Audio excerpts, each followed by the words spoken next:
I have seen some stupid grots in my time, the robed grot stated, his hand placed over his face in a sign of bewilderment.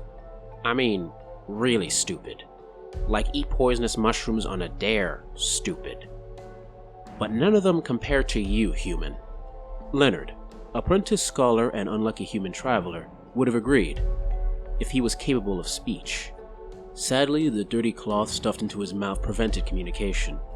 He would have removed it, if it wasn't for the fact his hands were held behind his back by a thick rope, one that entwined most of his body, only leaving his head exposed. Still, it's a noble goal, the grot continued. Going into the depths to learn about the armies of the Moon Clan grots. Maybe bring a little culture to your people.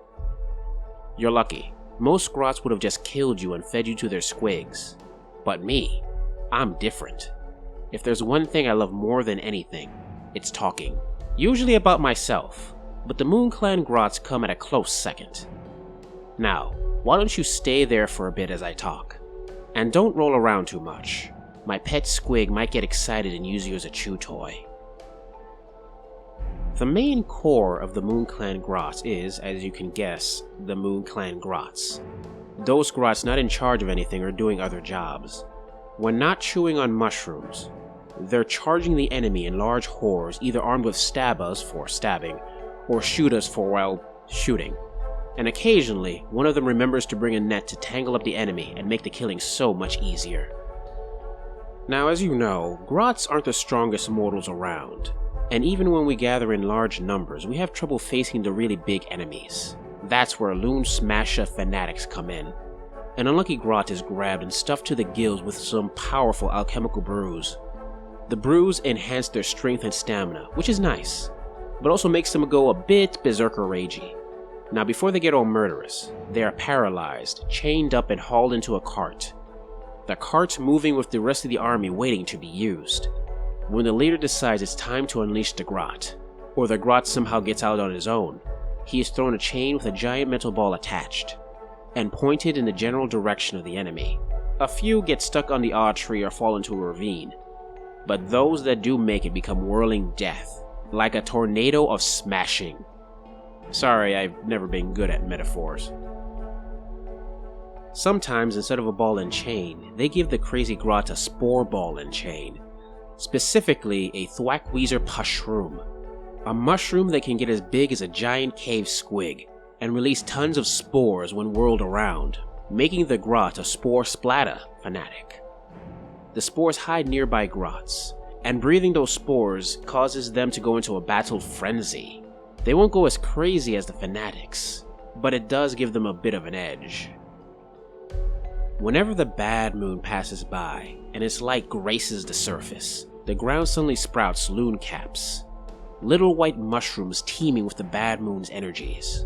And there is only one creature capable of finding them, a noisy little monster called the Snuffle Squig.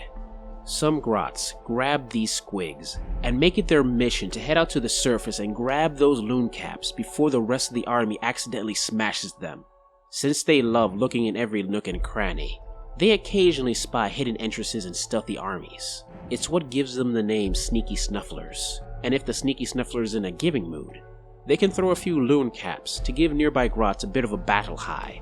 Of course, if they eat too much, the loon caps can cause some explosive results. Now, no Moon Clan grot lurk lair can be complete without our faithful companions, the squigs, and they come in a variety of shapes and sizes. I'll go over a few, but rest assured there are a bunch of others even I don't know about. The most common types of squigs you'll see are the cave squigs, walking balls of meat that are essentially legs and a giant mouth.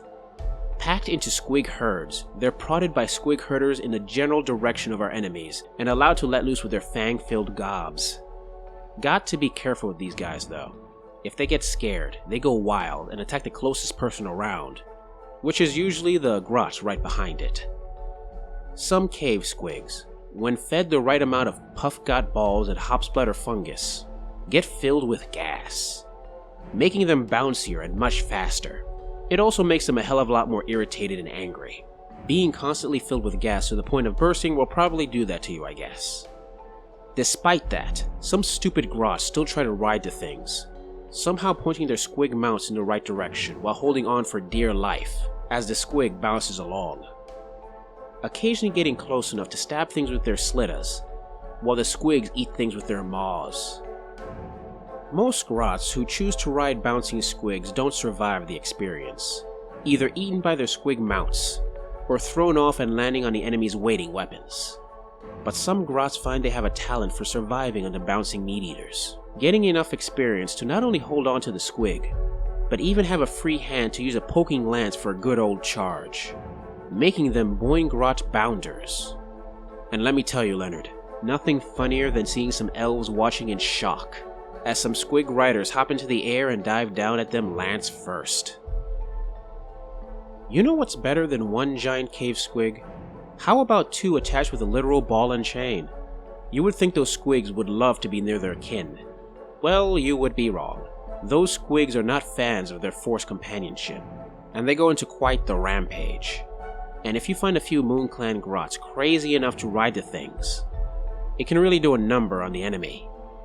Even when they eventually die, they still thrash around killing as much as they can, lethal till their little hearts stop. Now think to yourself, Leonard, who could lead these forces of chaotic mayhem? Well, I'll tell you that leadership comes in a variety of shapes and sizes for the MoonClan grots. Madcap Shums use the power of the Gloomspite to cast powerful spells when needed, just like any wizard really. But they also have two tricks up their sleeve. They can throw a black-top nightshade mushroom into the air. The mushroom explodes and causes a cloud of pitch blackness to hide their fellow grots. And when they get desperate and exhausted, they can try to cast one extra spell by eating a madcap mushroom. Problem is, they don't always get a madcap mushroom. They sometimes get a madcap toadstool, which looks and tastes exactly the same, but causes the shaman to die horribly. So if they want that extra bit of power, there is a little risk. Fungoid cave shamans are visionaries and prophets. They're considered the mouthpieces of Mork, the god who is cunning but brutal, not brutal but cunning. Don't want you to get confused, Leonard. It is because of this connection they always seem to know where the best battles can be found, and actually spend time planning out future battles and campaigns. They are so respected that not only grots, but Uruks and even ogres listen to them. In battle, they are powerful wizards, and are always accompanied by a spore squig.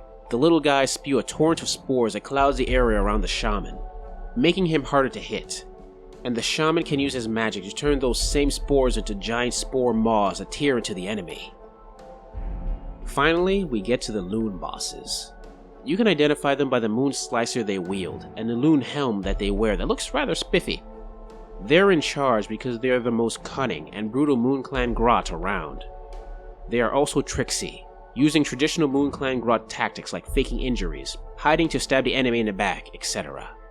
When a loon boss tells you I'm the boss, now stab him good, it truly inspires you to, well, stab them real good. Now, no leader of MoonClan grots would be complete without his Gooba Palooza, his team of magical advisors that help guide him when they aren't wasting time on hallucinogenic fungal brews or running from battle like slippery gits. There are many of them, each with their own specialties. Scaremongers put on a glare face mask and ride a massive squig dressed as Boingob, the god beast that once tried to eat Hish. I'll admit, the costume doesn't look like much, but if you're in the middle of battle and you're already high on shrooms, that grot is terrifying. Seeing him in that mask makes nearby grots fight all the harder so they don't get eaten. Spikers craft poisons and lay them on MoonClan grot weapons. A unit of MoonClan stabbers with poisonous blades can be pretty deadly. Brewgits are masters of alchemical alcohols, the stuff they brew giving you quite the kick and a heck of a lot of energy. So masterful are they that most grots can't afford it, which is why Brewgits tend to focus on selling their wares to grot leaders, especially during a battle. The Brewgit knows a grot leader is more than willing to pay the price for a special brew if their life is on the line. Doing weird things with their eyes and voice, Boggle Eyes can mesmerize mortals. Allies become immune to fear and enemies are slower to react.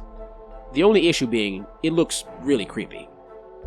The weirdest of them, and that's saying something, are the Shroom Masters.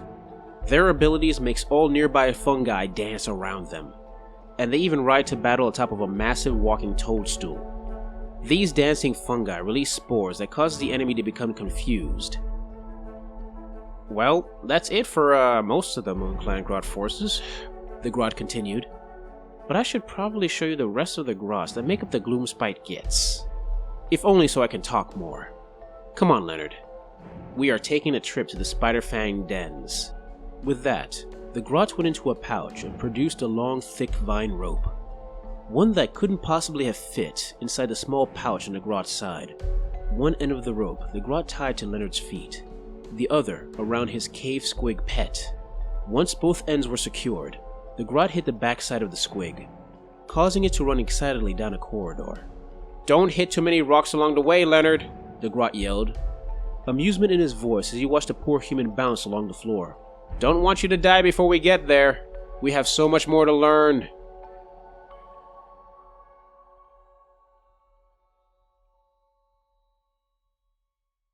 Hey guys, I hope you liked this video about the forces of the Moon Clan Grots of the Gloomspite Gitz.